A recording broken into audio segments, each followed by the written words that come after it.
Assalamualaikum warahmatullahi wabarakatuh.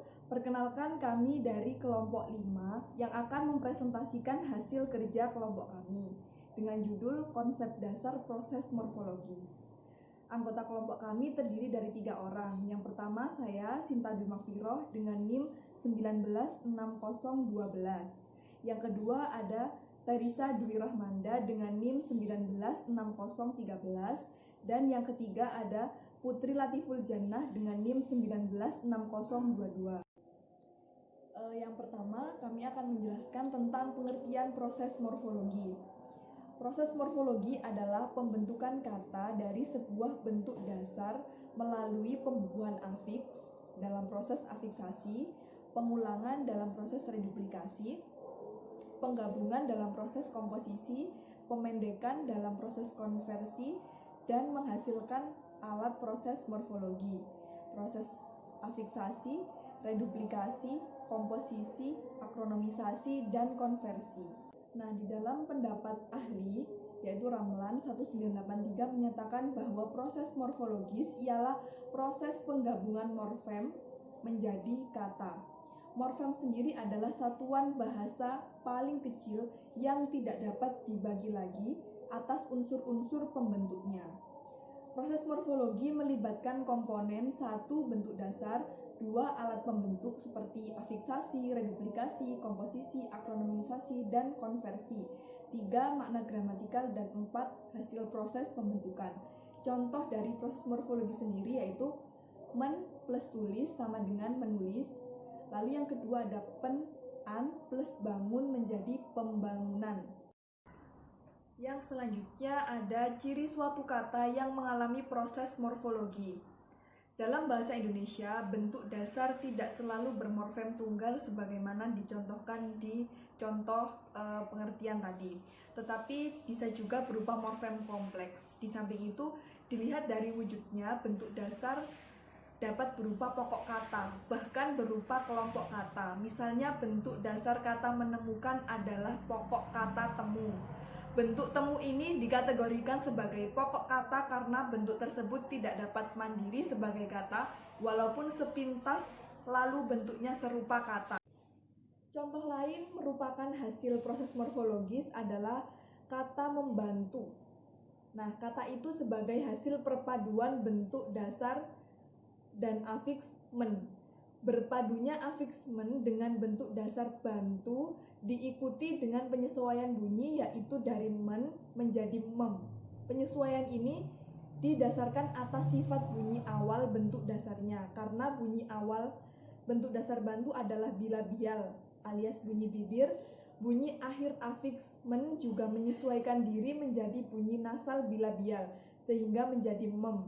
Peristiwa morfologis seperti yang dicontohkan di atas disebut dengan berirama atau beraturan. Ciri lain bahwa suatu kata dikatakan mengalami proses morfologis ialah ketika penggabungan atau perpaduan morfem-morfem itu mengalami perubahan arti.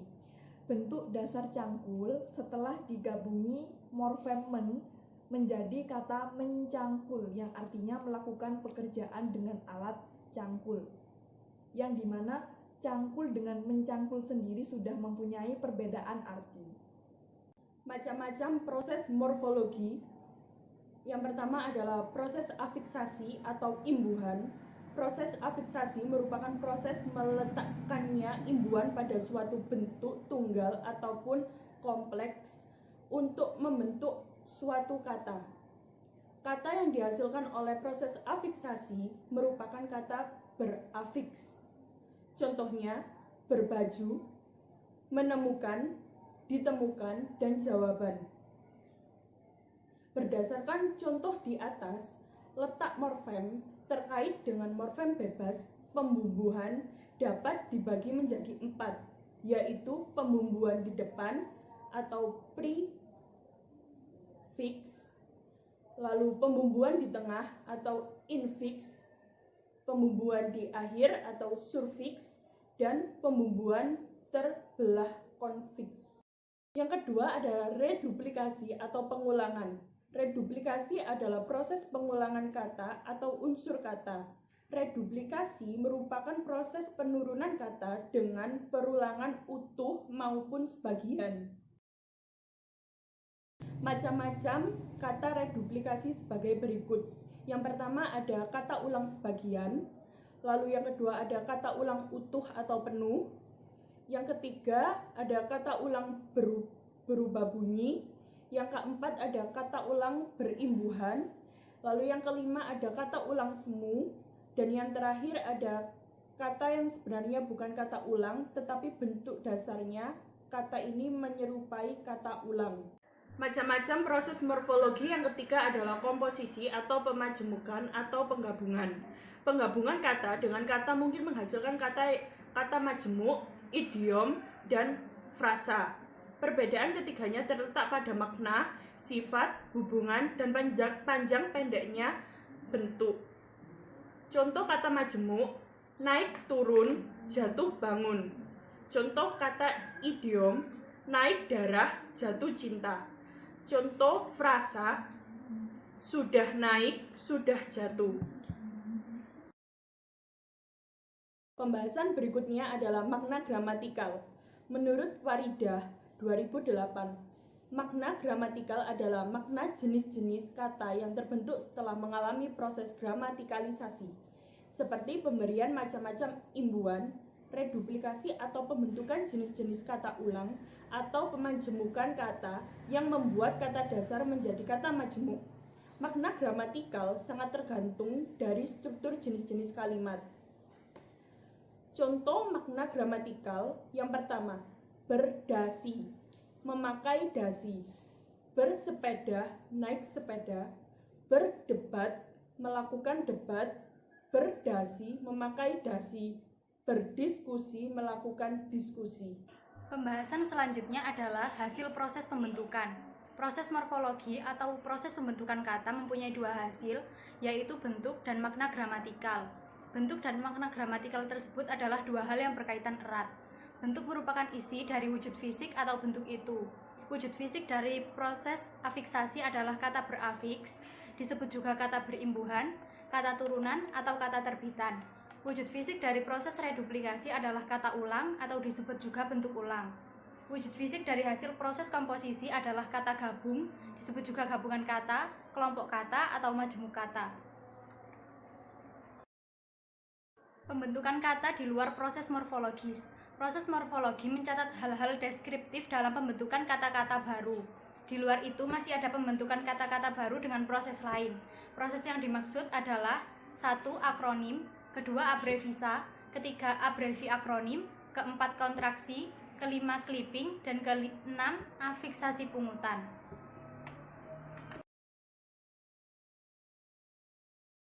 Adalah kependekan yang berupa gabungan huruf atau suku kata atau bagian lain yang ditulis dan dilafalkan sebagai kata yang wajar. Contohnya satpam yang artinya satuan pengamanan. Contoh yang kedua adalah ABRI yang merupakan kepanjangan dari Angkatan Bersenjata Republik Indonesia. Yang kedua adalah abreviasi. Abreviasi merupakan proses morfologi yang berupa penanggalan satu atau beberapa bagian ileksem atau kombinasi leksem, sehingga terjadi bentuk baru yang berstatus kata.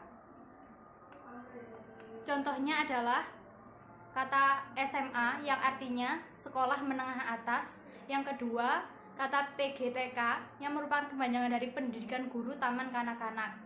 Yang ketiga adalah kontraksi. Kontraksi adalah pemendekan dengan pengerutan bentuk. Contohnya tidak menjadi tak, terus saya pergi menjadi sapi dalam kebiasaan bahasa masyarakat Nusa Tenggara. Yang kelima adalah clipping. Clipping ini adalah pengambilan suku khusus dalam kata yang selanjutnya dianggap sebagai kata baru. Misalnya influenza menjadi flu, purnawirawan menjadi pur, profesional.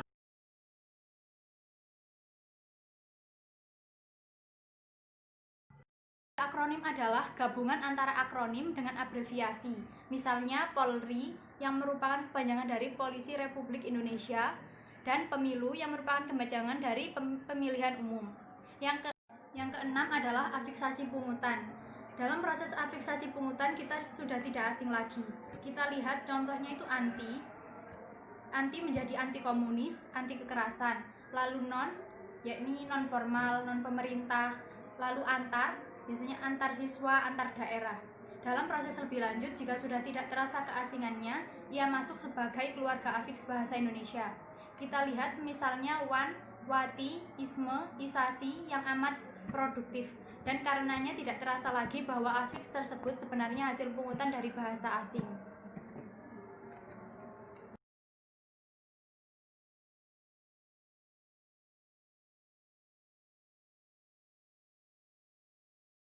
Kesimpulannya, yakni proses morfologi pada dasarnya adalah proses pembentukan kata dari fungsi pengulangan dalam proses reduplikasi, penggabungan dalam proses komposisi, pemendekan dalam proses akromodasi, dan pengulangan status dalam proses konversi, dan menghasilkan alat proses morfologi, proses afiksasi, reduplikasi, komposisi, akronimisasi, dan konversi.